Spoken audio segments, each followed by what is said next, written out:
Hello. Sorry, I think we're just sitting there for a minute doing nothing and just, what's going on?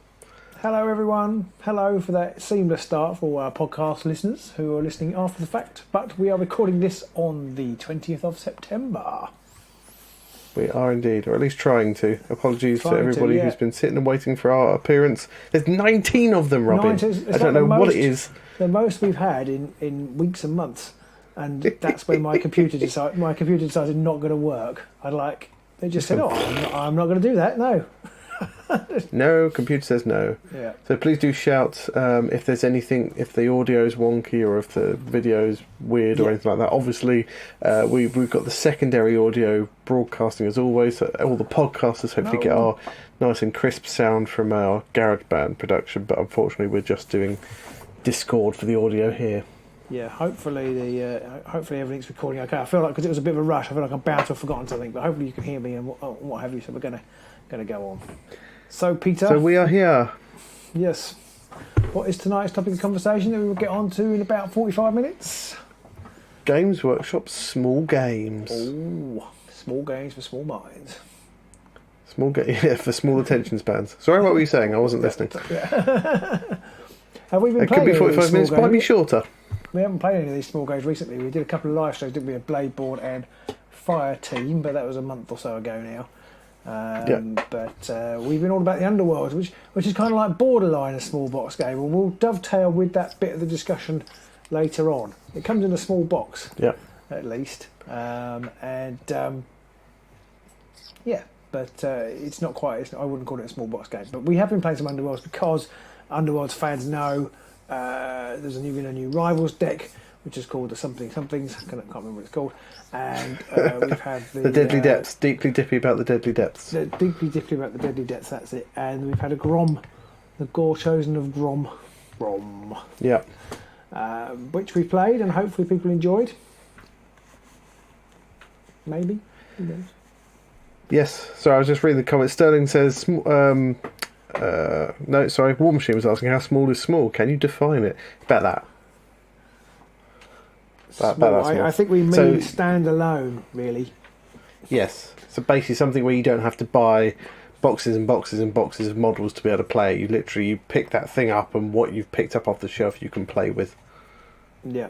Yeah. We've got Nathan Hayes looking forward to our Underworld competition we are doing. Yes, we were talking about that in a second. But yes, so I'm quite looking forward to it. We got Mweli back in when he saw the stream title. Let's get small tonight. And hello there. Yes, that's my watchword. Yeah. So yes, we're going to be talking about that. We've got a few other bits as this is our shiny games roundup. So we're going to talk about some of the shiny games and stuff going on around the world of hobby that always distracts. And then we'll get on to the main subject. Yeah, maybe we should call it. So if you people. I did wonder that. It was one of my sort of original. Do we go with that? But yeah, people get the idea, don't they? Yeah. So I think we'll start going through all the other bits and bobs. If people have anything that they wish to contribute during, then do please post them in the chat as always, and we will try and answer any questions and stuff as we go. Right. So we played Moonstone. We had what might be the world's longest game of Moonstone. Which is ironic, really, because that is a small box game. The box is tiny. It's also, I can't see it, but the box is tiny. Sort of. Yeah. It's a small box, but it's not a small box game. It's a skirmish game. But we managed to make it last hours. Hours and hours. I don't know whether we will go back to four team member games for our next game, or not, just to cement the rules, or whether we're going to keep ploughing on with the 6 members. But by the end of it, my brain did hurt. I loved it. I think because we did have some new characters in there, so we were playing with some we'd never played before, and we were going from 4 to 6. But I do think that we probably covered all of the rules now, and it's a really good intro to the game as a whole. I think because we did go through all the rules and how it worked, and we had I can't remember his name, but there was one gentleman who was helping us out with all of the questions as we were playing. He knew everything. We should just get him to come and sit in the studio next time. He could just read the rules to us as we go along. Mind you, if we read the rules, we probably would know the answers. So, yeah. Well, we did read the rules. I'm very bad at reading rules. We sort of did. Morphin's been talking about the that time when you were reading the sacrifice. rules and you... Yeah, sorry. Yeah, it was that time when you were reading the rules and you read any instead of... I can't remember, but basically it said one thing and you read completely the opposite word. And I was like, hang on, is it this or is it that one? You're like, no, it's the other one. Just read the wrong word. Just made it up. Oh, I do that a lot. Well, making short goes take ages is Morph's jam. He says he played Marble Champions against Claw yesterday. Game lasted 3 hours and he still lost. Yeah, that can be a problem with those kind of those games. Lord of the Rings has tended to last longer than the Marvel ones. The problem is when I'm playing solo, I find it really hard to justify playing for that long. I'm trying to get back into both those games, but when you're looking at a solid hour and a half to play it, it's kind of hard to justify it with everything else that's going on. I do enjoy those games. I want to get them back to the table. But so Moonstone is really good, and we're going to carry on playing that. Well, I think we're going to do a month of Moonstone, aren't we? I think a month of Moonstone. Yep. Yeah, a month of Moonstone because we've ordered some more stuff. Not that we actually need more stuff because we haven't got on with this stuff yet, but. Due to my mistake that of stuff I ordered, I had to order some more stuff to go with it. That was my excuse. I ordered some more stuff. But I mean that's always the way. If you're not quite sure if you quite got it right, then buy more of it. That's the way to work it out. Absolutely. And I've also been playing the War of the Rings card game. We had a game of that as well, didn't we, Pete? We played the two-player variety of that. Which I really enjoyed it. You didn't enjoy it, and then you did enjoy it when you realised you weren't being beaten by quite so much as you thought you were. Yeah, it's one of those games you have to be aware of that it's what's the word when it's not an equal. It's not chess, basically. Yeah, that's the word. It's an asymmetric game. Once you realise that, it's not quite so bad, but it can be very depressing if you're playing it. You're not aware that it's asymmetric. I think it's harder because I had played several games and you hadn't, so I think it's. I find that with quite a lot of games actually. You're playing with somebody who knows what they're doing. Like you've been playing Seven Wonders. If you play Seven Wonders with somebody who knows what they're doing when you don't know what you're doing, then you pretty much are going to lose. There's no. Well, I don't know. I mean, I remember when we first played our first game of Seven Wonders. It's not a GW small game, but it is a small game. It's a fantastic game. But I remember us playing Seven Wonders with our old board gaming group, and I won the very first game of that, and I had no idea what I was doing. Oh, fair enough. Well, I thought I had an idea. Okay, I don't know how much. I don't know how much everybody else we were playing with had played at that point. I thought everyone else had played it a few times at least. I've since played with Stu, and he plays regularly. And he doesn't always win, but he certainly once we picked up a few tips from him, it was a bit closer. But he certainly smashed us in the first game we played. All right. Robin, any tips on beating Thor? I just can't seem to beat him with Spider-Man Justice. I've got a feeling, I can't remember. We might have a video where I played him with Spider-Man Justice. I definitely played him on. I'm pretty sure on the channel, but I can't remember what hero I used. But have a look, have a check to see. Moonstone. Yes, I was trying to think of a good way of getting Moonstone month into Moonstone. It's not so easy. Moonstone. See, I was reading that and I just thought he'd written Moonstone. I'm sitting there. Yes, we are talking about Moonstone, but I realised it's actually a pun. So apologies for that. It's actually much funnier than I thought it was to start with. Play it with the new Into the Dark scenery. Like a 40k version of Moonstone, kind of like Moonstone got grimdark all of a sudden. Moonstone on a space hulk, but I was trying to think if you could have moon stop 40 capes. Or something like that, but I couldn't work that out. So, what else is on our agenda this evening, Robberin? Our agenda this evening is, I'm just reading those comments, lots of comments coming in. This is the problem when you have 22 people watching, you get loads of comments. 22! You're all awesome. If you're enjoying yourselves this evening, do hit the like button. Talking of one new game, we haven't played this yet, Pete, but I might suggest we play it on the channel, although I think it would be better if we can rope in a couple of extra people, or at least one extra person. But I've learned to play over this long weekend that we had June Strip Imperial. poker. Strip poker. Well, I find out the kids have been playing poker, but not strip poker. We have been playing poker, but we also learnt to play. I learnt to play June Imperium. I don't know if anybody's played that. It was the Geek Dad Game of the Year last year, and I bought it on the back of that because Mm-hmm. the fellas there are pretty reliable on picking a good game, and it is a really good game. It's got some deck building elements like well, not so much like Undaunted, but a bit like Undaunted, but more like what's that game called? Ascension. But it has worker placement elements too. So there's a bit at the end of the round where you can draw cards, but then you use your cards to place people in different places in the Dune map, and then you have fights and things. It's very good. We'll try and play it, but I don't know if anybody else out there has played it, but it's most enjoyable. And apparently the expansion is very good too. More for us talking about expansions and buying them. I'm now got one eye looking at the expansion, even though I've only played one full game of the actual main set. It's kind of how it goes, isn't it? Oh, there's an expansion. I'll buy that. Dead Hand says Dune, some other comments in there. Epic, and he loves it. Well, there you go. Have you tried the expansion? Does it make it better? So I only have one source says the expansion makes it even better. Morris was asking, have we tried Blade One with the other factions? I did respond and say we have played it with the other factions that you get in the box, but there's only 6 in the box. So we did record games featuring all of them, and I think we streamed a game featuring, I can't remember who it was now. I think it was the Despoilers. In fact, we played 2 games, didn't we? It was Despoilers versus, I can't remember him now. We definitely played Zinch, we definitely played Despoilers, we definitely played Ravagers, and I think we played Garrix or something like that. We've played them all, one form or other. We have. Yeah, we haven't played any. We haven't made up any rules or got any rules from elsewhere to play factions that aren't official. We'll come back to that after we've done our roundup, I think. Otherwise, we're going to end up getting stuck in the middle.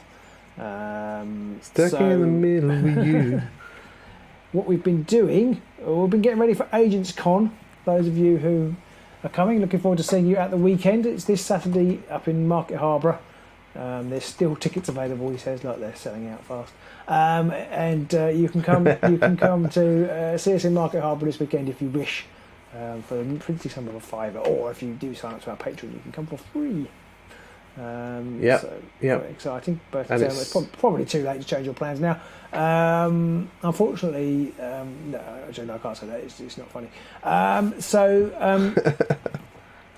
we're getting ready for Agents Con, and then we also have, you may have seen a video going out today, or maybe a couple of videos going out today, about our new Pete's new idea. I'm not going to take claim to it, it was Pete's idea, so it's a good one, which is that we have a little battle off in Underworlds.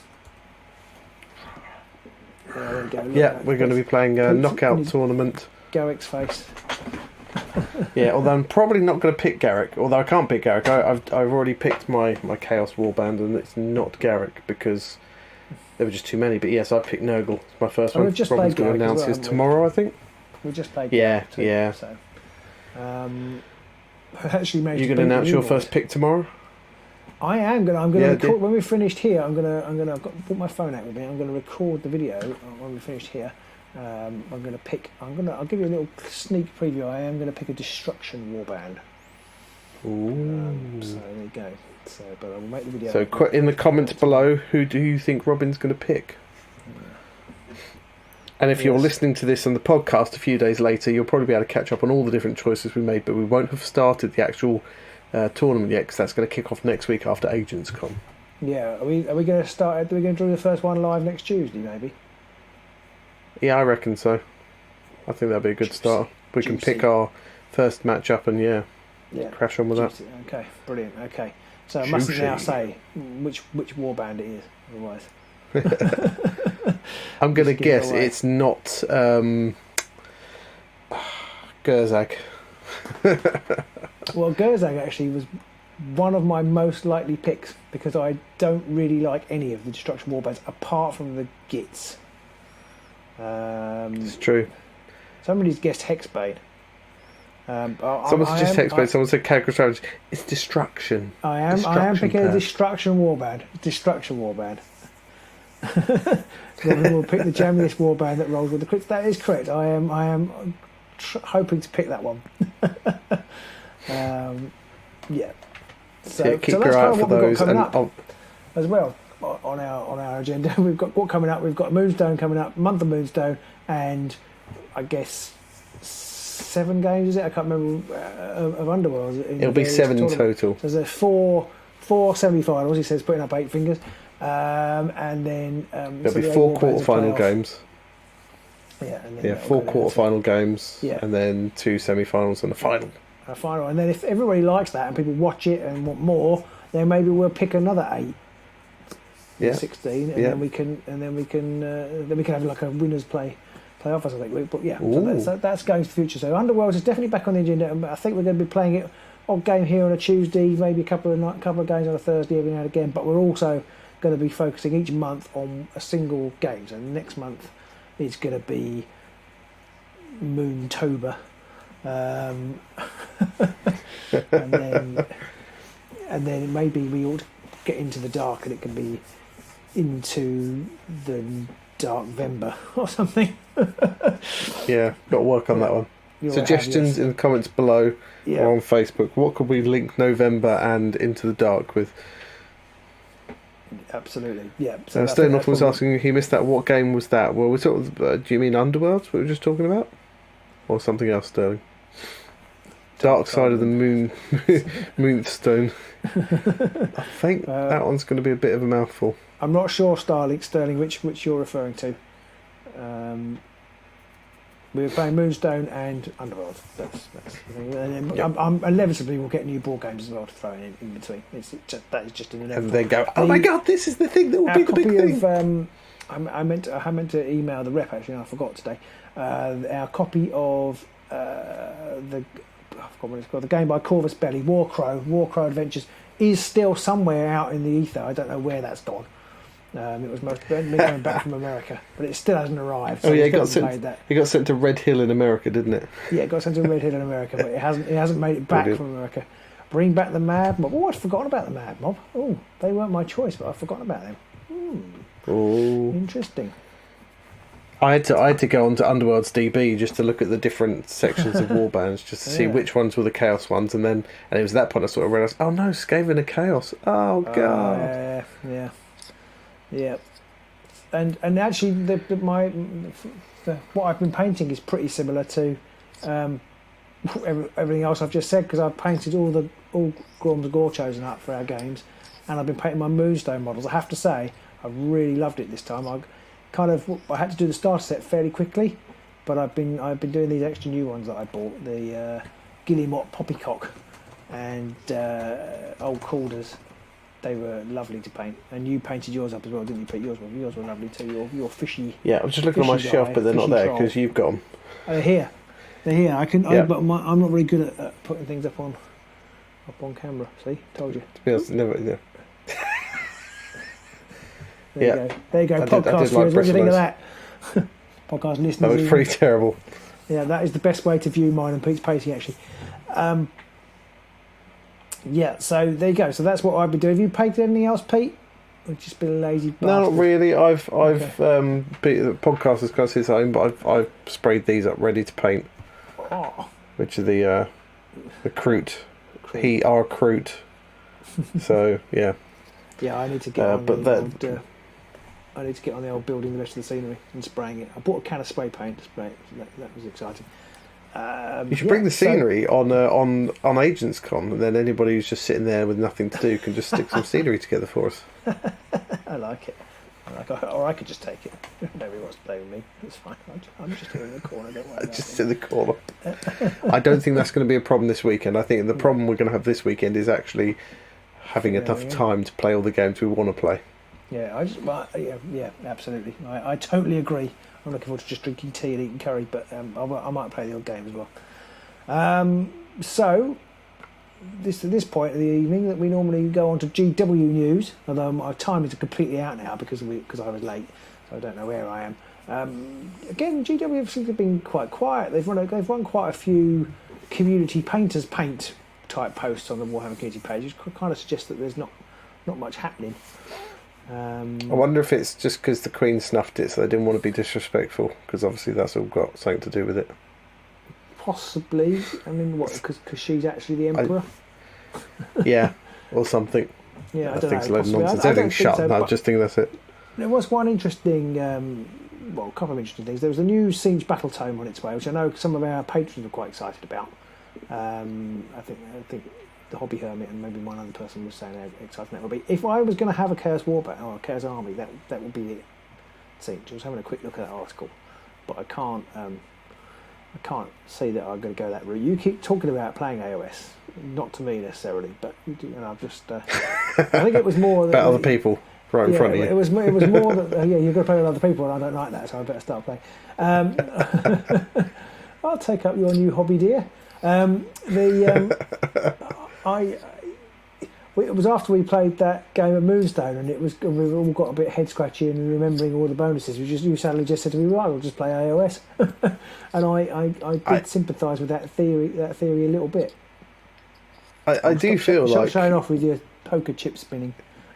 I do feel like sorry, it's habit. I do feel like when you play those kind of games like MCP and Moonstone, you do almost end up with just as many rules to remember as you do with AOS. It's just that rule then spans over more models than AOS, so it's like a unit of 10 rather than just one bloke or whatever. I think you might be right, but there is a lot less model moving involved and generally less measuring. Which that's true. I think is a good thing. Possibly the most interesting piece of news is, and we've kind of talked about Magic the Gathering before, but the Magic the Gathering 40k cards are going to drop. And I sort of want to play, even though I don't really play Magic the Gathering. I don't really play 40k. That's like the definition of the do we have too much stuff thing we were talking about the other week. Absolutely, yeah. That's element. Two things combined that I don't play, and now that's interesting. Yes, it is very much like that, I suppose. But I think I've always wanted to play both, and maybe this is a way of kind of doing it, because they're not collectible. So I think there's going to be 4 packs. That's true. And they've got various factions. I did actually have a look what they were. So there's going to be there's Necrons, Marines, Gene Stealer Cult. I think there's going to be some NIDs, aren't there? Gene Stealer Cults, yeah, and some Chaos Marines maybe.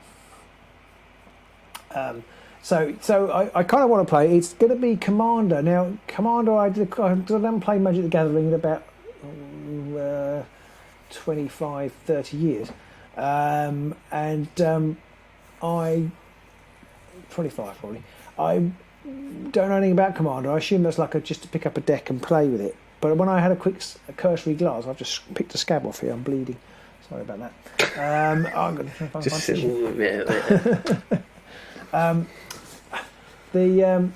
excuse me. Go and get the staff. I'll do that again. People are letting them. It's too late. You can't cut it out. Well, I can actually on the podcast. They won't know what we're talking about. Yeah, but you won't. No, I won't. I've got to fill the time somehow. The Commander version of the game. It says it's a multiplayer version, like 3 to 4 players. Can you play it with 2? That's the question I need to know. People who play Magic the Gathering, can you play Commander with 2? I did find some unofficial Commander rules. And to be honest, if it plays okay with 2, but it's just meant to be more fun with 3 or 4, Pete and I will probably get a couple of decks and give it a bash. But if it's rubbish, pretty much how we play everything, isn't it? So. I see. Sterling's just catching up with Sterling's comment from earlier when the audio dropped out. Apparently, I was talking about Dune Imperium is like Ascension Tactics. Or Ascension, the board game. It's got a deck building element, so it's an in-game deck builder. Sort of. So you have a community deck of cards that everyone can take from. Yeah. So that's what that was. Cool. Going back about 10 minutes. Could be an interesting team-up tournament. What was that one? Eyes of the Nine. That was where if we played a 4-player game, but we each took 2 warbands, and the warbands had to be able to sort of ally with each other. So, you could have Hexbanes and a Stormcast warband or something, and I could have Stop it. 2 Skaven warbands or something like that. Stop it. Somebody suggested that the 4-player game is the way to play. I'm not entirely sure I agree with that, but it would involve getting more people into the studio. I'm just generally against that sort of thing. Just in general, just getting people into the studio. But also, in life, it's so impossible these days to just get 4 adults into the same room. Yeah. It's just ridiculous. Even if you pay them, they won't come. Yeah. Yeah. And so, general gaming news. We're rushing along today because we're already nearly back on schedule. Zooming. We started late. I haven't seen much, but I have seen a couple of things. As you know, Pete, I do like to purchase and not play Star Wars games. And there's another one being announced, which looks absolutely right for the not playing, which is a Star Wars themed pandemic game based around the Clone Wars. So I assume the theme is that the Empire is getting, trying to stop the spread of Imperial rot or something, or the Separatists, I guess, probably. But yeah, look, it's got minis, can't beat Jedi miniatures, yeah, so that looks vaguely. It's probably more my sort of thing than your sort of thing, but it's co-op, so I kind of like the idea of co-op game. I like playing co-op games with the kids. It tends to be slightly less stressful, not always, but generally less stressful. Although my oldest doesn't like playing co-ops because he likes to win. You can't win a co-op. I had a completely digression there. I had a fascinating conversation with him about role-playing games. Because he just couldn't. I don't know whether he was being deliberately obtuse. He might have been, but he was sort of suggesting that he couldn't get his head round why the GM wouldn't just kill everybody because then he could win. and I think it's because my middle son is now playing at school, and he was talking about his character, and my oldest saying was, why wouldn't you just have all the best things to be the best? You know what I mean? Why wouldn't you just take the racial bonuses and the class bonuses and whatever just to make you the best thing possible? And I said, well, there is a bit of that, but at the end of the day, it's about storytelling, and he just couldn't get it. so now you've lost me. He does like to win. Yeah, exactly. Anyway, and the other game that was interesting, which I'm not going to back because I'm on a Kickstarter crowdfunding moratorium now after I've been stung again by backing something which then cost me as much to pay the game as it did to post it, which is really annoying. So I must be more careful at checking where it's coming from when I've backed it, or just stop. So I'm going to go with the just stop because I'm not careful at checking. It's safer. So, yes, exactly, and I don't need any more games. So I'm going to stop doing that. But there's an Elric-based game, Elric of Melniboné or Melnibone. I don't know. I think I always said Melniboné. But I'm looking forward to. I'm not looking forward to that, but it looks kind of interesting. I don't know if anybody's seen that. It's got about a week or so left on Kickstarter. If you are big into your Elric stuff, I haven't read the books. That's even longer ago than when I last played Magic the Gathering. That really is 30 years ago. That's more than 30 years ago since I read the Elric books. So some of them are good, some of them are weird, some of them are shite. Much like many of the games we're going to talk about tonight. Some are good, some are weird, some are shite. Okay, talking of games, you've neatly segued into the Marlowe moment. I think you segued into that one, but I'm going to play the Marlowe moment now. Of course, people listening at home won't hear the Marlowe moment tune. They'll not have any clue what we're talking about. The podcast people or the people at home now? Because the people at home now can't hear it. Not much point in playing it. The people at home can hear it. But, right, okay. Yeah. But I'm going to get the sound file over and try and post it into the podcast so that they at least get some. They might get it this time. Yeah, so the Marlowe moment, this one, I've picked a game and it's kind of relevant, but not very. Which game or games do you think everyone should play at least once? And we're talking about board games. And just board games, any old board games. Nothing to do with our partners. Well, that's a good one. I wonder what people in the chat might say as to what games they think people should play at least once. But for me, it's tricky because there's so many little games out there that I think work well in a family setting. So I would go for a quick... I think if I were to pick a family game, I would say something like Sushi Go or something like that, or Seven Wonders or something like that. Well, you stolen my thunder there, because Seven Wonders is the game I was going to suggest that everybody should play. Because that is like, I think it's a very good game to play if you're playing with people who don't really go beyond the standard toy shop board games. I think it's quite a good one. It's interesting. It's fun, and I think you can't. Although I said earlier, you always lose to somebody who knows what they're doing. I don't think you can actually. I kind of agree with what you said. I don't think you can get that good at it because it's kind of like any one strategy. It might work, but just as equally might not if somebody else picks a different one. So I kind of quite like Zach Matthews just said Cluedo, which I totally disagree with. And Sterling Northam's just said grab a plaster. So I think, Sterling, you might be about 10 minutes behind the stream right now. But of course, you're not going to hear this for another 10 minutes. So, so sorry for that. It's stopped now. It's stopped now. People don't want to see your bloody stump on the webcam. It's not my stump. I think to not steal yours. To not steal yours, I'll change mine from because pretty much you got me into Seven Wonders, so I'll change mine to something like Exploding Kittens, because that's a fantastic little game. It doesn't take very long. It's not very serious, but it's always a good laugh whenever you play it. Yeah, fair enough. I don't actually like Exploding Kittens that much, but I think that's just because I'm a snob.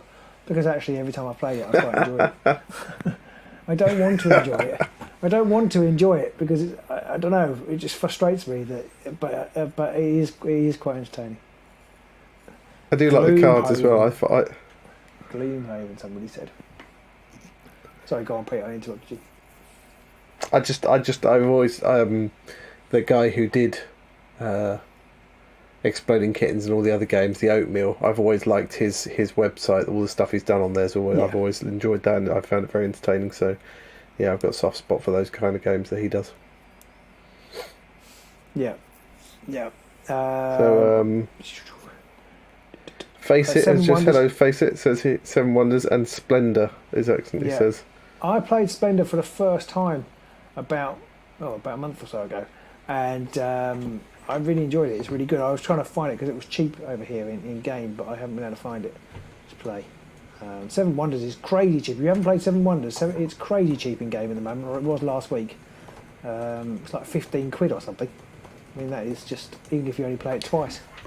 It's good value for money. That's why I bought it pretty much, because you mentioned it was on cheap, so I was like, right, I'll have that then. And I bought the 2-player card game version, though I didn't realise it was 2-player at the time.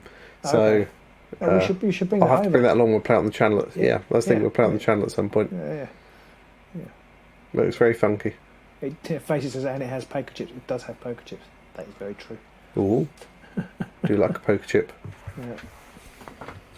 Do you like a poker chip? So that was our and now you have a Marvel version of Splendor. Oh, I haven't seen that. Ooh. Oh no, I think I have seen that actually. I think I have seen that. Is it any good though? How does it compare? I feel like I did read how it was different, and now I've forgotten. I've forgotten now. That doesn't sound like you at all, Robin. What, forgetting stuff? Reading it and then forgetting. Yeah. Well, I haven't played it, but Splendor I enjoyed. It's a kind of engine builder, so it's fun. It's fun and very easy to get into. So that's, as always, if you're listening and enjoying this chat, don't forget to give us a thumbs up as we're going along this evening. And if you've got any comments, do chuck them in the chat so we can answer them. Well, there we go. I'm going to give us a thumbs up. 21 of you lovely peoples, which is very lovely. So thank you for joining in. So what are we on to now? So that's the Marlowe moment out of the way, or we've taken our Marlowe moment. So that means we can get on to our main focus of the evening, which we have definitely caught up, because we're actually now 3 minutes ahead of schedule, and we started about 10 minutes late.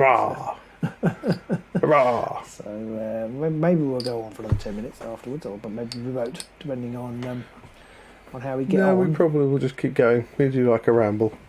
We do like a ramble. So this is not like about which GW games can you get, although there's been a bit of that, I'm sure. But certainly the last few years, Games Workshop have, as Sterling said in the comments, they've kind of released a few interesting, and some might say some of their best games, through places like Game in the UK or Barnes & Noble or GameSpot. And some of the games are great, some of them are less good, but some of them are great. But I think we were just sort of wanted to discuss whether you think and we think whether they should do more of them, whether they should support them more. Yes, they should. And what you'd like to see from a small game. And also, what is a what is a small game really? What are we classing as a small game, and are there exceptions to that rule and stuff like that? Yeah, I mean, I've got now, behind your head there is Aeronautica Imperialis, a small game. Is that a small game? Sort of, I'd say, but I not 100% sure. In the Games Workshop way, you can just play it out the box. It does kind of invite buying extra planes, and you can buy extra planes. But I think it fits the GW mould of a small box game, in the sense that they've released it, and then they don't really do very much about it or promote it at all. And there's not much. There's no scenery as well, so. Yeah, I mean, it's got a lot. I think it's got a lot going for it in Aeronautica, but. Yeah, and that I suppose what I just said there is kind of the crux of my problem with these GW small games. They've got some really good games, I think. Blitz Bowl, I know we love. Lots of us love Blitz Bowl. Morph, talking to you. Fire Team, that game of Fire Team, I really enjoyed having John repeatedly smash my face into the table last time we played. That was good. And Bladeborn. Bladeborn, I think, is my favourite. Because I just. Well, that answers a question we were asked earlier, which is what would you rather play, Bladeborn or Fire Team? Okay. So that answers that one for you. Definitely rather play Blade. Well, I say definitely. I would rather play Bladeborn, I think. But I wonder whether Fire Team, if I played it a bit more, might have a bit more longevity. I think there's more difference in the warbands or the Fire Teams. Yeah, I think you're right. I'm on the fence as to which one I'd rather play. I think I'd like to play more games of fighting with the other types of fire teams you can get to come up with an idea of that, because we played with all of the Underworld's warbands because we had them all, so that was easy. So yeah. Yeah, so I don't really understand, and maybe one of the 90 people watching is a GW Design Studio employee. Probably not. But I don't really understand why GW don't support that game more and put it not front and centre, but put it as a beginner, particularly Fire Team. It almost leads directly into Kill Team. It kind of like, if you can play Fire Team, you can. Well, that's actually not quite true, but you can dodge a ball. It's a step. Sorry. It's a step. It's a step on the way to the bigger game, isn't it? To see whether you want to play it. But it was released in the UK, which is a step up from Blitz Bowl. Yeah. But it's frustrating. It frustrates me that you can't. It's kind of like it was released through game. It wasn't that available, and now you just can't get it. I don't think. And I think that it was It feels like it was a limited run because it doesn't seem to be coming back in stock anywhere. No, and it just seems mad to me. Because they've got the models already, and they could just make more of it. And I think people would buy it. And I think people who love Kill Team would buy it and play it. And as we've talked before, it's a perfect game for people who are busy. And that's pretty much everybody over the age of 25. I think Fire Team and Bladeborn, you could actually feasibly play in a lunch hour. You could play those games quickly. In a short period of time. Definitely. Even Blitz Bowl I think is longer to play than Fire Team and Bladeborn. But I think Fire Team and Bladeborn you could play in almost 30 minutes, even including setup time. You could play that pretty bloody quick. Fire Team has more activations, so that takes a bit longer. But I still think either of them play faster than Blitz Bowl. But even Blitz Bowl doesn't take that long once you know what you're up to. No, it doesn't. I think you're right. It is because Fire Team starts off, it's quite slow, but once all your Necrons have been pulverised, it's much quicker. Not bitter at all, though. It definitely speeds up because you natural wastage just means you've got less fighters, so you end up with half the turns if you've only got one model left. Because you can only do one action with it, each. Yeah, that's true. Each whatever they call them, I can't remember what they're called. Activations, because they're activation points. I think it is activation, isn't it? Yeah. Sterling North says that he thinks they should put the dice mechanic into Fire Team that's in Bladeborn. I'm assuming it means the initiative thing where you roll the dice at the start. I mean, I like that, but I think that's more a Warcry Fire Teamy type thing, and I like what they've got going in Kill Team. And in fact, you said at the start of this that, if you play Fireteam, that leads you quite neatly into playing the bigger game Kill Team. I think Bladeborn does for not Underworlds, for Warcry as well. That gives you a lot of the basic mechanics there as well. It does, and it frustrates me a little bit that they don't put. And people might say, "Well, you wouldn't want them to do this," but I don't know why. Say it frustrates me is the wrong word, but I don't understand what the thinking of not putting Fireteam cards in the boxes of the miniatures that you can buy. So they've got the new, I'm pointing out the box, but they've got various new Kill Teams that have come out for Kill Team, and you could, if you had the Fireteam card in there, you could then play Fireteam with them. And then you've got people who like Fireteam but haven't got time to play Kill Team or haven't got the inclination to play Kill Team, might actually buy the new model. So they would buy the new Navy, whatever they're called, Navy people, or the Kroot, or whatever, and it would be, a way of generating sales from miniatures. I mean, Morph suggested making PDF cards. That would be good too. I can maybe see why they don't do that, but maybe not. I mean, they could do that, and if you like the Kroot, like the look of the Kroot in Fireteam, you go out and buy some Kroot that you wouldn't have bought otherwise. So, and then actually, they could even just release it as a small booklet that you could then, like they've done with Warcry, and you can buy the book that's got all of the warbands in it, absolutely loads of them in there. So you could do a similar thing for Fireteam and stuff like that. Yeah. I remember even if they only did like one at a time, at least then they would. Because I can see why they didn't want to. They don't want to convert everything. A bit like Underworlds, I can see why they don't want to convert all 50 warbands or whatever it is now into whatever that game is, Bladeborn. But they could do another half dozen. Would make the game interesting. Would give you more variation. They could do. There aren't many Chaos warbands left, are there? They could do. No. Cool. Well, they could even do the actual Warcry warbands, the Chaos Warcry warbands. So they could go either way with that, really. The Splintered Fang and the whatever the various, because that would probably push me, or might push me into buying, or over the edge to play on the channel. Sorry, over the edge. Yeah, they might push me to buy some of the warbands. There's some of the warbands I quite like the models of, but because we don't play Warcry, there isn't any point in picking them up. No. But I would definitely think about buying some. I'm not saying I 100% would, but I think it doesn't. It frustrates me that they have these products and then they don't do anything with them. So then the next time a similar product comes out, you just think, well, what's the point in getting that or getting into that? Because nobody else will play it because nobody else will have been able to find it in the shops, and it'll be forgotten about almost immediately.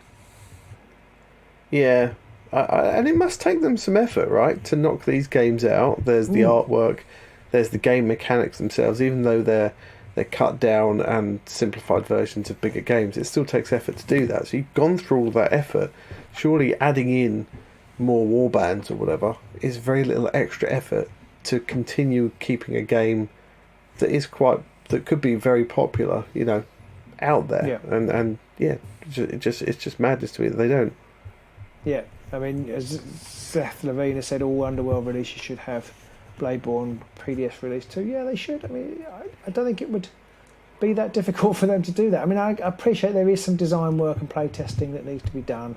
Otherwise, if you release them, then people moan that they're, if they're not balanced, then people moan it hasn't been done properly. So I kind of understand there is an overhead associated with it, but I think. There's some. I think it could potentially generate sales. If it can only generate sales if you have Bladeborn available to buy. There's no point to a degree. There's no point in doing it now because you're not going to generate very many more sales.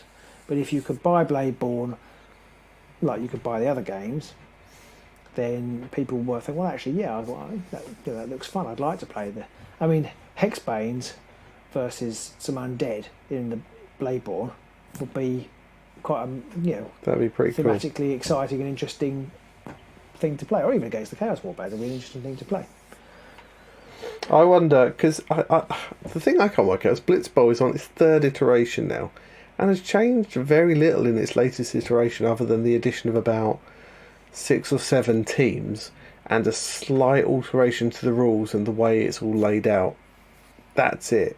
So how has Blitzball warranted that much extra attention over every other small box game that GW has done? They haven't done that with any other game. Blitzball is on its 3rd edition now, though. Do you think it's because it's American footballish and the main market for these games seems to be America? I mean, maybe it's just because off the top of my head, it's kind of it is American football with fighting essentially, isn't it? Yeah, basically. I mean, could be classed as American football. You don't have to specify the fighting part. Yeah. I think Space Marine Adventures had 2 editions. I mean, if you say that is true. Sorry? Somebody said Space Marine Adventures has 2 editions. That is true, it does. It does. But that's Space Marines, right? That's GW's bread and butter as well. So anything that they can put out that has Space Marines in, they're going to go for. Yeah. I mean, you could say it's because Blood Bowl is popular, but then, I mean, Fire Team's based on Kill Team. Kill Team's really popular because it's one of their main games, and the same can be said for Warcry with Bladeborn. So, yeah, it's weird, really. Morph says he thinks part of the problem is GW only see them as Bladeborn and Fire Team as gateways to the larger games. That is true, and they don't want to expand them. Yeah, I can sort of see that, but then I don't really understand why you wouldn't keep the gate open, if you know what I mean. I mean, but this is the thing. This is a business decision that I don't really understand how. This is because I like it. Might not be a significantly good business reason for doing something. I wonder if Blitz. I wonder if Blitz Bowl, because it's tied in with like Barnes and Noble and stuff, whether there's an agreement there that they're going to be releasing new iterations of it every so long for a certain period of time, maybe. Moore says the online community is big and growing. It's interesting. I don't move in those circles, so I don't know. Seth Levine brained the Crush podcast. Was that a Blood Bowl podcast? Or was it just? Yeah, some of the guys who did Blitz Bowl had a I don't know if it's Blitz Bowl and Blood Bowl or just Blitz Bowl, or whether it was just Blood Bowl, but they started talking about Blitz Bowl. But they were involved because they actually get a shout out in the latest game in the rules. Okay.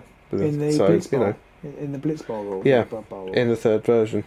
In the Blitz Bowl rules. Almost feel like GW. In fact, I'm pretty sure it has the Crush printed on the pitch in the artwork. So wow, okay. It's pretty cool.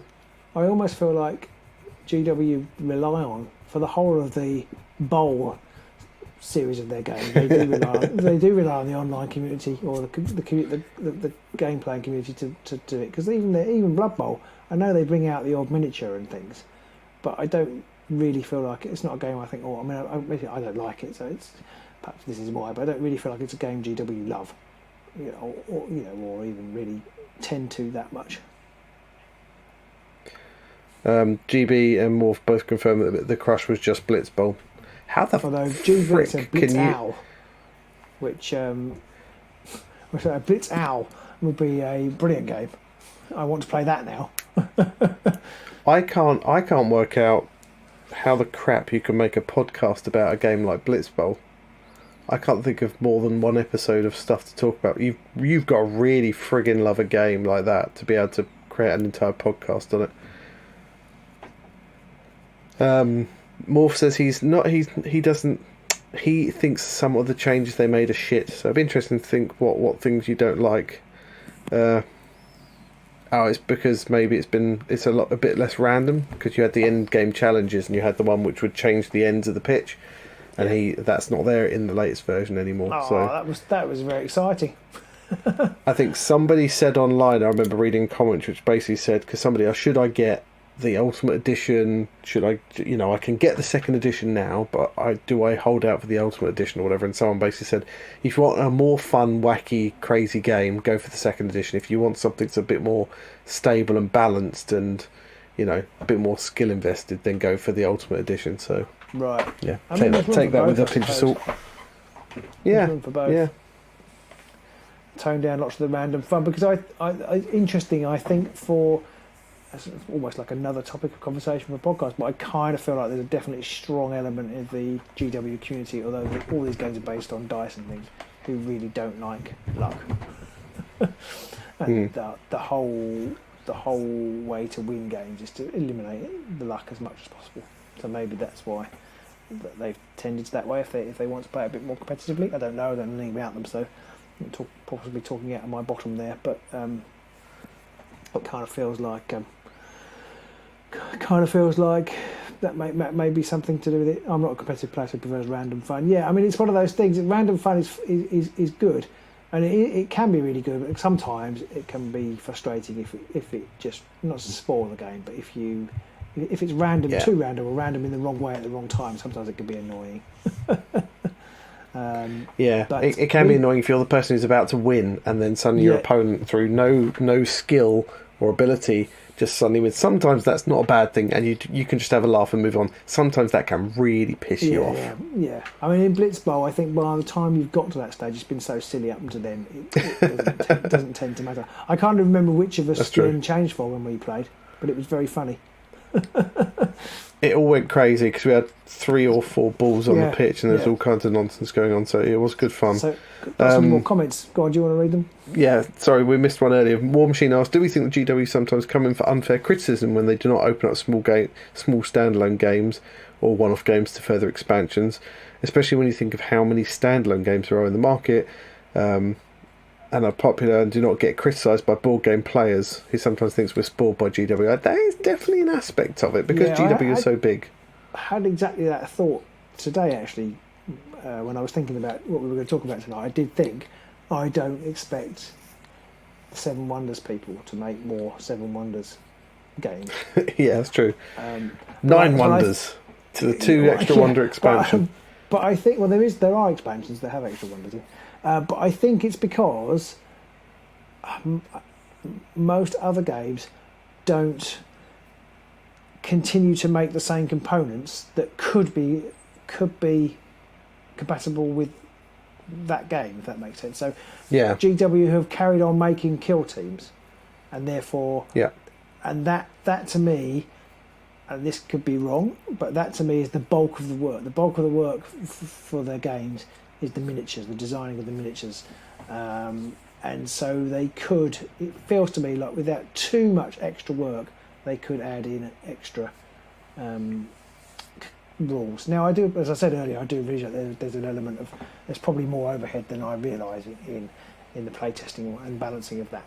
But I kind of feel that's why it is. So it perhaps is unfair. But I suppose they are continually making, for pretty much all of the small box games we talked about, they're continually making components which could be used in the game, and they're choosing not to. It's not like you've got a game producer who does a bunch of games, like you say, that produces loads of stuff that's very similar to the game they just released, but it's not in it. And then you turn around to them and you sort of... It's a bit like if people who create chess created a new game that had pieces that looked almost like chess pieces and behaved almost like chess pieces, and people said, well, can we have those in chess as well? And they were like, no, why not? It's literally almost there. You've just got to change a few things. Like, no, we're not doing that now. So it's a bit like that. You know, I think we're unfair on GW, and we're only unfair because we just want more stuff from them. You know, we're literally just begging to give them money. But I feel like it's kind of valid because they do have all this stuff that looks and is so very similar to it. It's like you're almost there, just that last little nudge, and that's all it needs. They couple a lot more shit from the community over rules than minis. Maybe it's just a simple cost-benefit analysis. That actually Morph is a very good point, I think. I think that is, and I think it's much easier. It's not easier, but it's the miniature is the miniature, and you either like it or you don't, and the miniatures will stay the miniatures no matter what new miniatures come out. Whereas rules, it's a never-ending, ever-shifting sands of which you're playing on, because the rule, change one rule and it might change other things, and that's a really good point. It's much easier. It's much easier on one level to make miniatures than it is to make rules. Which is we missed a question. I suppose I would also I wouldn't necessarily frame it as criticising GW, and maybe it's come across a bit like that, but it's almost like asking the question, why don't they do it, rather than saying they should do it, if that makes sense. Especially seeing as we're the ones who want to buy it, so it's just like we're just asking why you don't want us to give you more of our money. Absolutely. So Elrond was we missed a... Go on. Yeah, go on. After you were about to read it. He says he hasn't watched us for a long time. He hasn't watched us for a long time now. Boo. What do you guys feel about Underworlds now? I feel like he doesn't have the energy to look everything up with the FAQ and the new keywords like brawl. I'm kind of with you on that. I think that is why we have ended up shifting to Rivals, where it doesn't come up so much. And it doesn't matter quite so much if you screw it up or don't quite get it right. I agree with you. On that. And particularly where they've added, so it's not so much the keyword itself, but where they actually we need to think about that, Pete, whether we're going to do it or not. It may not be an issue actually because we're playing Rivals again. They've obviously added keywords for certain fighters for the older warbands. Yeah. And it's kind of like, and I really can't be bothered to go and look up what they are for when we're playing.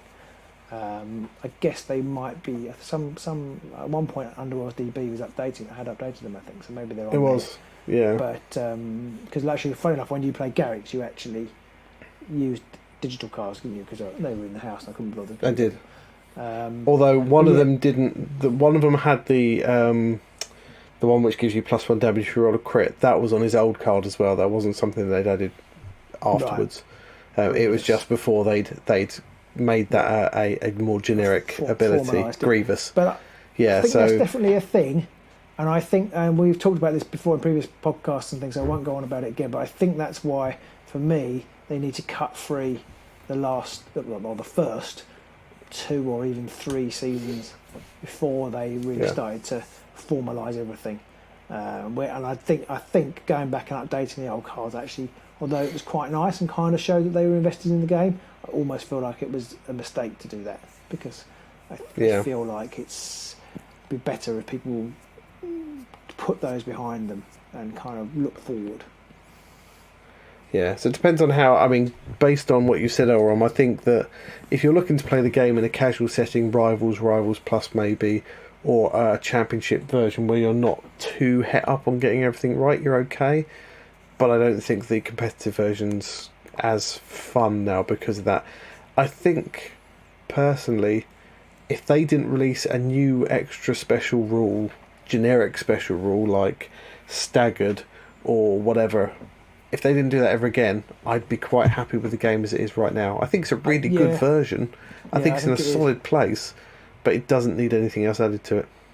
I would go along with that, actually. I think it doesn't need a new little twiddle, and I guess we're probably going to get new starting hex twiddle, or gloom hex twiddle in the new set. Yeah, it won't be gloom hexes, it'll be something else. It was lethal hexes. It's quite funny. We're kind of talking about them not making rules for games they've already made. They also make rules that they don't need for the games that they have.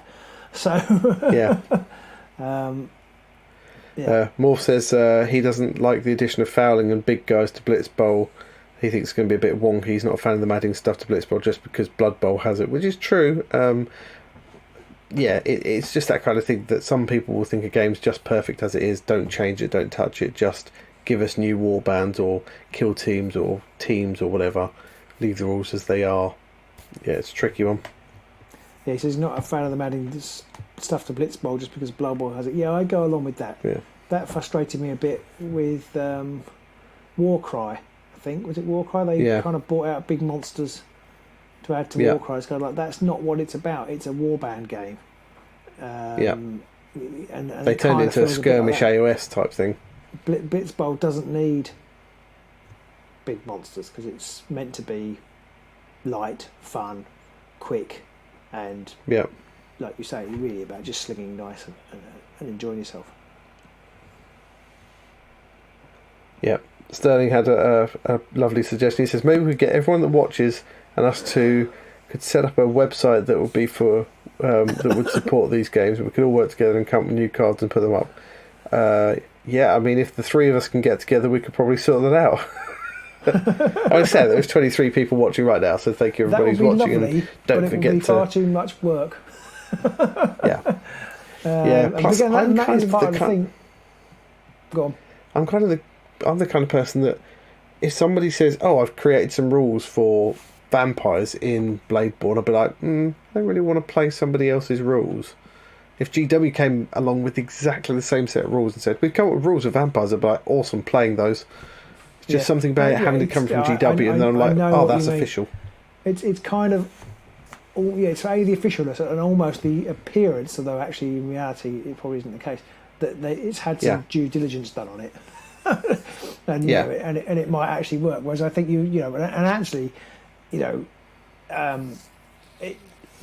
probably the fan made content is probably actually better because they actually care, or has a chance of being better. I know I have not played any, but there's a guy who basically creates his own Lord of the Rings card game stuff. It's called A Long Expected Party. He's got his whole host of expansions because they haven't Impressive. made new cards. They haven't made new cards for the living card game, the Lord of the Rings living card game for 5 or 6 years now, I think. And he's basically made up his own, and he commissions art for them as well, and people buy them and then get them printed. That's impressive. I don't think I love any game that much. and they're apparently brilliant. But every now and then I look at them and think, I should buy those. It's like, no, Robin, you shouldn't buy those because you don't play the expansions you've already got. There are 26 people watching. Love to all of you. Thank you for joining us this evening. Don't forget to give us a thumbs up if you're enjoying it, and like, subscribe, ring that bell, and all that good stuff. Anyway, back to it for all those podcast listeners who are sitting there going, I can't hit subscribe, you moron. What else have we got in the chat? So Morph says that he'd be interested to see what James thinks. He's sure there are some reasons he didn't include them in the first edition to do with big guys and all that kind of stuff. And he does point out that having big guys and stuff spoils the whole half a box of models, half a team. Gives you a Blitzball team, which is true, and I'm not sure I like the idea of that either. Yeah. Tom D says, thanks for another great show, guys. Thank you, Tom, for joining us. Is it because GW are moving? They feel like they've only got a finite number of teams, but they seem to bring out more big models. Every time I see a Blood Bowl announcement, there's normally a new biggish model, like the Boa Constrictor thing recently for the Lustria team. I wonder whether that's it, whether they want to keep feeding in their new big models. I don't know. I think it is. I mean, they're always liking to get star players and big guys into Blitzball or Blood Bowl because it adds another dimension to it. But I've never really enjoyed that because I always find they end up being very polar, a bit like Mollog. They can be quite polarizing. If you have a rat ogre and that rat ogre manages to do the thing you want it to do, it can just rip an opponent's team apart, for example. But if it doesn't do what you need it to do, you spent a huge chunk of your team's resources in getting that thing, and then it does nothing, and so therefore it just makes the game more of a gamble. Yeah. Absolutely. Ben has said, as much as Underworlds would really benefit from a set of cards that bring the old warbands into line, it would never happen because they're not available anymore and they never look backwards. That's absolutely right. Exactly. Yeah, except they almost did like a half and half where they did update them in the FAQ in ways that nobody was expecting or particularly wanted. So it's a curious thing. It is very strange. Yeah. I mean, I just think that GW could make a large amount of fairly easy money if they expanded on games like Bladeborn and Fireteam and stuff like that. And without things like Underworlds, they just need to concentrate on getting out more teams now. I think more warbands to expand the game. And they possibly don't even need to worry about creating new warbands as much as use other warbands they already have. So, like we said, from Warcry, they could bring in some of the Warcry warbands into it. You'll have 6 of the models that you would get in a Warcry box, and they would then be a game in there or something like that. So warband in there. Sorry, talking nonsense now. But yeah, they could put in other stuff like that, I think. Yeah. I wonder, going back to Imperialis as well. It's not just. I don't know why they don't support that more. They don't even need more planes. Yeah. They could just talk about it on Warhammer Community a little bit more than they do. I mean, they've bought out the Horus Heresy book recently, and I know that had some people grumbling a little bit about it. But they didn't really. They just said, here's the book, off you go. And I think it sold out quite quickly. But they could keep making that and then tie it in and make it an interesting game. And I know it's not a small box game, but Titanicus feels a bit like the same. That kind of like, again, it feels like a massive missed opportunity. But maybe they just haven't got the resources to they've got so many employees. Faceit says that these games are great for introducing some of his board gaming friends to skirmish wargaming. That is true, although some of us, like Robin and I, would rather play these over skirmish wargaming because we haven't got the time or the inclination to do all the scenery and stuff that we would need for the skirmish wargaming. I think I get bogged down in skirmish wargaming, like this Moonstone game we had. I enjoyed it, but it did make my brain hurt. Whereas a game with Bladeborn, I didn't feel that my brain hurt afterwards. There was only so much you could do. It's like the minute you add hexes and a board, you're confined and you feel safe because there's only so many options out there. But the minute there's no board and there's no walls and you're out in the middle of nowhere, it's a bit like getting dumped into your first game of D&D and you're just like, what can I do? We can do anything. I don't know what to do. And just panic sets in. What you like is a blank piece of paper. Oh my god, I don't want a blank piece of paper. Yeah. When people, if you're new to role playing and someone says, "Okay, here's your character, tell me your story," and they're just like, what? What's that mean? I work in an office. I hate my job. I've got a wife and 2 kids. Suburban house. I've often wanted to create like a modern day role play game with some kind of unbelievable setting, like maybe it's the zombie apocalypse or something like that. There's probably games out there that do this kind of thing already, but you have to set your character up before the actual zombie apocalypse hits.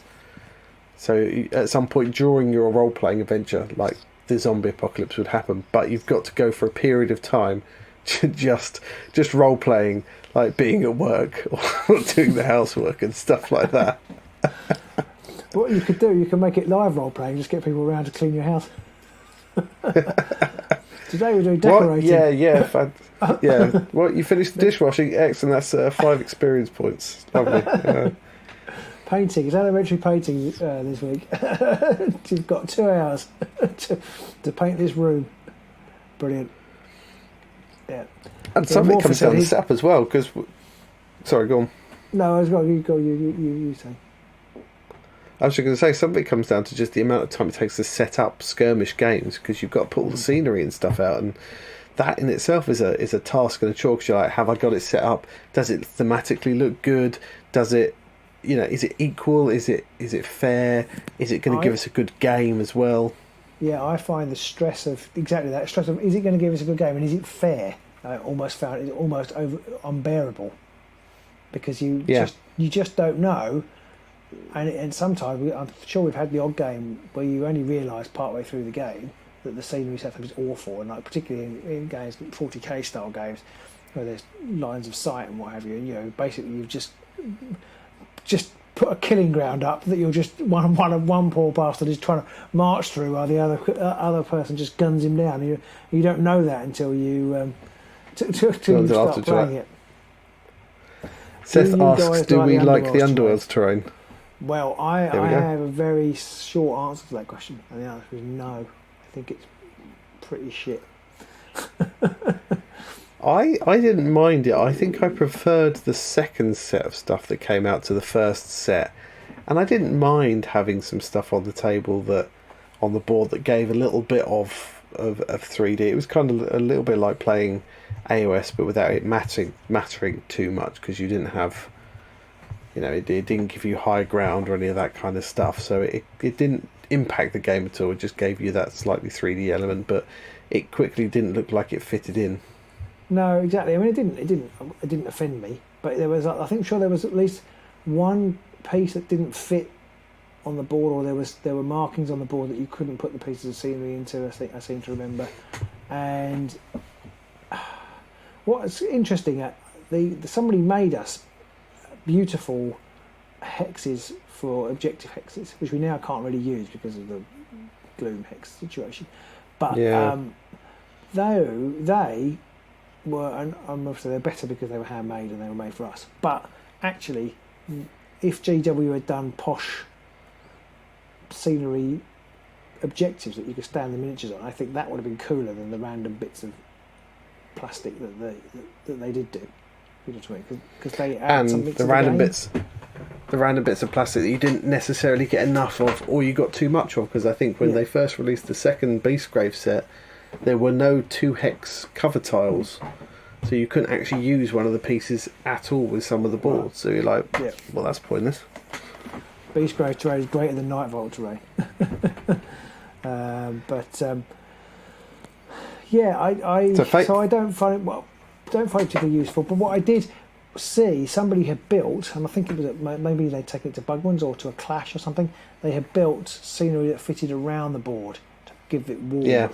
So it was like an arena. So it was a bit more like the Warhammer Underworlds Online scenery, which was pretty dope, as they say. I've seen a few people did that. There was a channel called Mini Fight Club, I think it was. They did about 3 videos, but they were amazing videos, and they had that scenery set up around the edge, and that looked pretty nice. I suppose it makes it a bit more arena-ish, a bit like when there was that massive craze for doing the Playmobil arena for Warcry, which looked absolutely great. That was brilliant.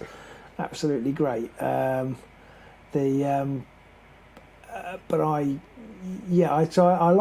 like that. That looks quite good. But the actual official scenery, I could take or leave. But I don't really like. I think I've talked about this before. I don't really like add-on sales things. So don't get me started on dice. So I think I generally would avoid it. And I think we ended up with some because I think we did buy some. I think it was we wanted the channel to make it look good, but then we got some more when they did that big overstock giveaway thing they did. Well, not giveaway, but cheap thing. We ended up with some more. Faceit says that he agreed with earlier comments. He thinks non-wargaming people are intimidated when they see dice, tape measures and scenery. Morph said that he's not sure that intimidate is the right word, and Faceit said that daunted, which I think Morph agreed with more. I do think intimidate is a very accurate word, and I get that kind of feeling whenever I sit down for a game. I think we had it with that one, you mentioned it earlier, where you've got the community cards and stuff. Ascension Tactics. I find when I sit down, if there's a game and there's about 7 piles of cards, the Lord of the Rings one actually was a good example of that when we played that, and there was about 7 different stacks of cards. I was like, whoa, I'm as nerd as the next person, but what the hell is going on here? This is a whole new level of nerd. There were so many decks, and I think intimidate is a very accurate word for that kind of feeling a lot of people get. Yeah, I tell you what is terrifying, and I've got some, and I've never opened it. Well, I opened the boxes and look at it, and it was terrifying. That's the BattleTech stuff. I know the Alpha Strike stuff is supposed to be easy to play, but it just looks too scary to even start to try and play. Yeah, nothing is more terrifying than stepping into a room where your friend is with 5 of his friends sitting around a table with multiple books, strange shaped dice, pencils and open packets of crisps sitting around going, do you want to join our game of roleplay? That's going to scare most people off. Being asked to roleplay with you is pretty scary. Zach Matthews says that he thinks that Aeronautica is a pretty decent board game. Then Forge World released a set of rules that converts it into a tabletop distance measuring game. I don't even remember that. When did they do that? I missed that.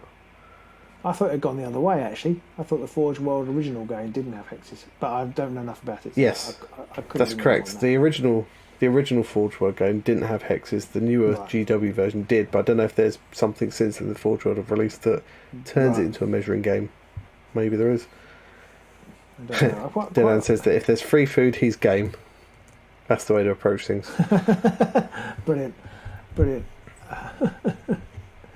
So, kind of getting towards the end, I think we actually Underworlds. We talked about this off camera. Underworlds is kind of like a small box game that they do support, and it has waned in popularity. But I think they're back on the right track now. They've brought out quick and easy ways to play. I know not everybody likes Rivals, but I think there's a vocal minority who don't particularly like Rivals. But I think there's a increasing groundswell of people that actually like Rivals because they can just pick it up and play. They don't have to buy everything. They can just buy hexbanes if they want, and not Grom, because they don't like the look of him or they don't want to play Khorne or whatever, and they can get the next warband that's going to come along, or they can buy a deck of cards if they the rivals deck of cards if they like the look of it, or it fits with their favourite warband.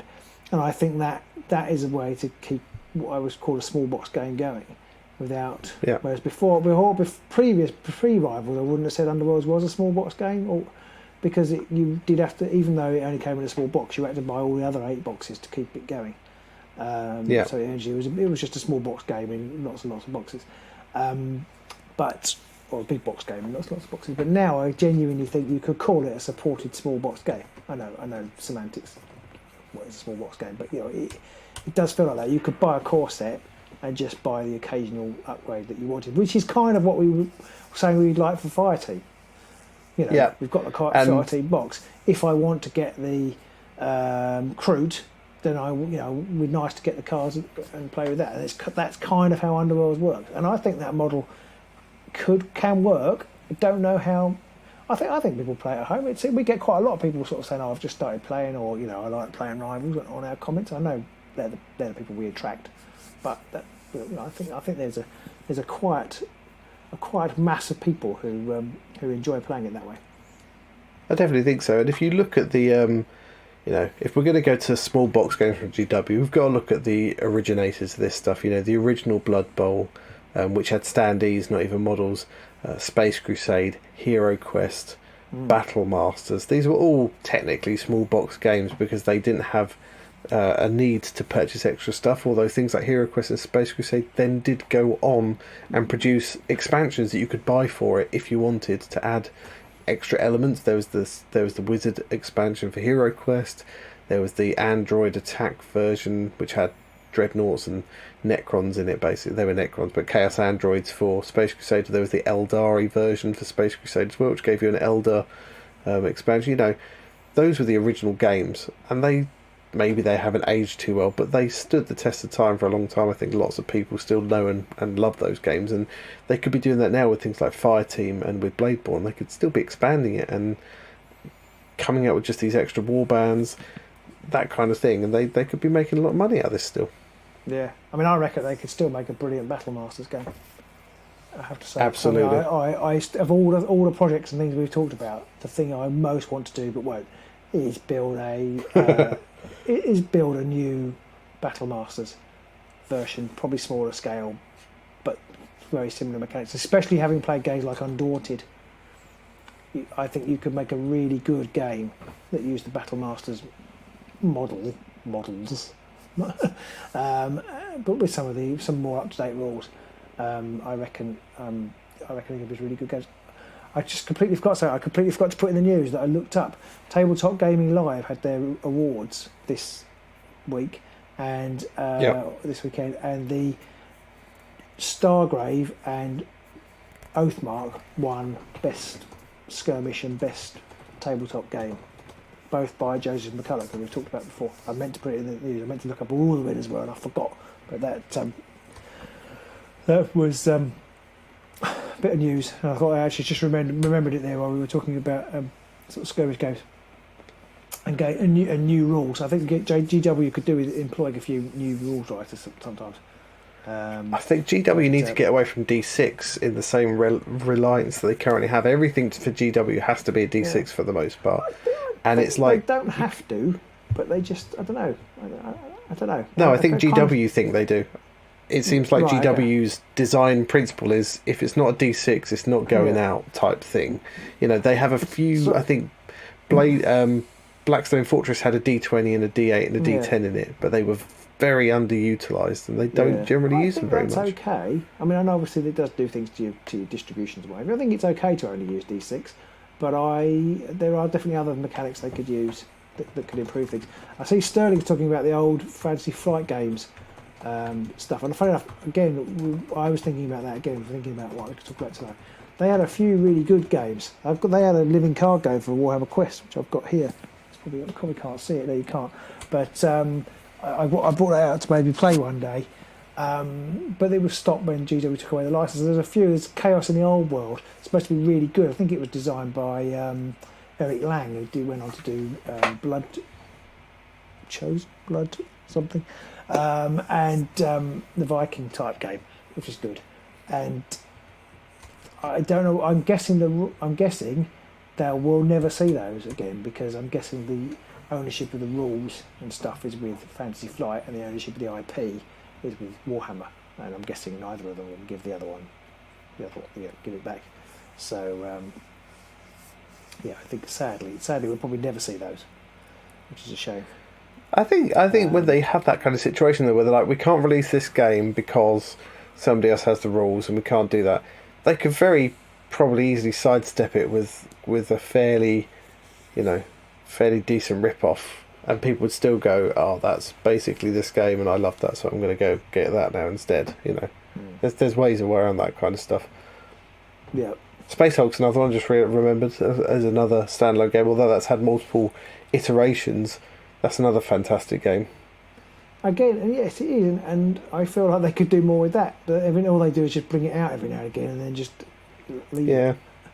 Because it is good. Warhammer Quest: The Shadow over Hammerhall. That was a great little game and had the potential to be much more. I think the problem that had was you needed a DM for it. In some ways, that made it a better game than Blackstone Fortress, but in other ways, certainly better than Silver Tower for that reason. Yeah.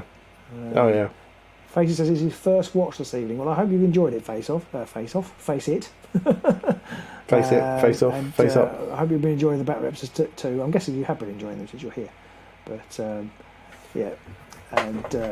it's good to have you on board.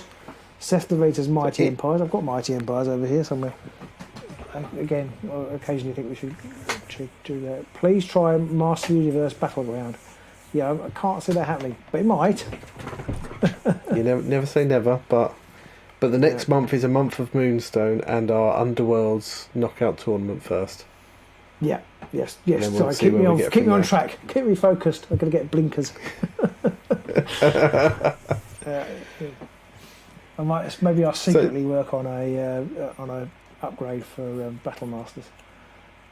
You know what? If you want to do a month of Battle Masters where we come up with a new version of it, I'm more than happy to do that. Maybe that could be our January project when we're sitting there going, I can't be bothered. I feel like it's got to be longer than a month. I reckon it's got to be maybe a lot of games to change the rules. Maybe. I mean, Undaunted. If we got Stalingrad, we could do a month of Undaunted Stalingrad. I got quite fancy getting that. I did email. Well, it took a while, didn't it? So they didn't come back to us. Well, that just means that they might have put us in the people to send this to pile without saying anything. You never know. But they haven't got my address. Stalingrad in real time. Is that what? It would be almost, wouldn't it? We've been playing this game for 400 days now. Seth says stay on target. Yes, we do have that problem a little bit. The problem is we record one game or something and then we get like 3 views. We're like, rubbish, throw it out, next thing. Yeah, we kind of need to get over that hill of actually people actually know us for playing this particular game that they enjoy, and they might come back and watch it rather than playing it once and 10 people watching and then giving up. But it's hard. It's hard. I'm sort of slightly heartened by the amount of love we got for your Underworld idea. So I suspect Underworld might become more prevalent. It is becoming more prevalent, but I think that might become a more permanent feature again, which is quite nice. You never know. You never know. We'll have to get more people involved on the channel, I think, to get some more Underworlds players in, because that's something that people liked, is seeing other people coming in and playing games. So maybe we can try that bit. Seth likes the shiny objects approach these days, which just shows as you can't please everybody. Whichever one you do, there will always be some people who don't want you to do it. Yeah. So that's probably pretty much. Yeah, there are some people who won't watch us anymore because we don't exclusively play Underworlds, and there are some people who've come and joined us because we don't exclusively play Underworlds, and there's not much you can do about it. No. So we're going to do what we do, and if people enjoy it, then welcome along for the ride, and if not, well, that's the internet. I think Sterling says he has a copy of Chaos of the Old World, and it's great. I think you're based in the US, aren't you? But if you're ever in the UK, bring it over and we'll give it a game. One of our patrons has it. I think it's Malachi has it, and he's not coming to Agents Con. Oh, because I think I would definitely be up for playing that if it was available. Keep it varied, So, face it. Well, I think we will keep it varied. I think we're going to...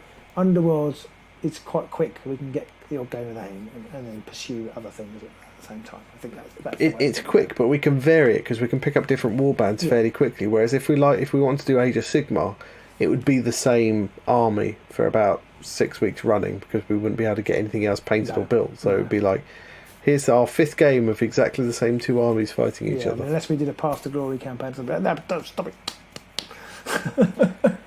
Sterling says, could one of you... Rampant. Can one of you drop me an email? Probably. Have you got your email? Well, there you go. I've just put our it's the wrong email actually. It's Agents of Sigmar. Agents of You've Sigmar. misspelled our email. That's harsh. That's like giving somebody the wrong phone number. Although the correct email is probably fairly easy to work out. Yeah. There you go. Sterling, just bung us an email at agentssigmar@gmail.com and we will pick that up. Yeah. So I think that's probably the end of the show for us tonight. We won't be live this coming Thursday because we'll be packing for Agents Con. So we won't be around this Thursday, but we will be back next Tuesday, this time 9:30, to play our first game of the Underworld's Knockout Championship. So do join us for that one, all you lovely people who want to see that going on. Absolutely. Look out for extra little videos about what we're going to be playing, or which warbands we're going to be playing, coming. I don't know if they're going to come each day, but fairly regularly. And then maybe look out on our Facebook page for some photos from Agents Con. You can see all the fun you missed out on if you didn't go. Which con are you going to? Well, GB. Agents Con 22. Agents Con 2022. So it's our own little convention of literally tens of people. Literally 10. It's going to be about 18, I think. About 18 of us? 18 are coming to Market Harbour in the UK to play games with us and just generally have a good time. So we will put some photos on Facebook, and then maybe Agents Con 2023 will get up into the 20s. Or everyone will have gone, well, that was crap, we're not going back to that. We're not doing that again. Maybe it'll peak at 7. Peak at me and Pete. If you're interested at all, if you are in the UK and with the name like GB, maybe you are, and you can get to Market Harbour this coming Saturday, do Google Agents Con 22. You can buy tickets on willingames.com. Yeah, it's only a £5. Only a £5. Yeah, or if you're a patron, it's free. So there you go. Best of luck for it. Looking forward to attending one. Brilliant. Well, we'll maybe see you next year. Yay. Right, so I think that's it for us tonight. We're going to go off now and start packing for Agents Con, and we'll see you all in the not too distant future. Yeah, we'll be back. Oh, cheers, Francis. Francis loves us. We're the best. Way. Signar Con. Excellent. Brilliant. Yeah, well, we love doing it. It's really nice to have 20 of you on tonight. It's great. So thanks for listening, everybody. And thanks for listening, podcast people, as well. It's been the best chat in ages. So do let us know in the comments what brought you along to this chat so we can do more of this stuff that people want to hear us chat about. So, yeah. Please do. Stay safe, everybody. Everyone. We'll see you soon. See ya. Bye. Bye.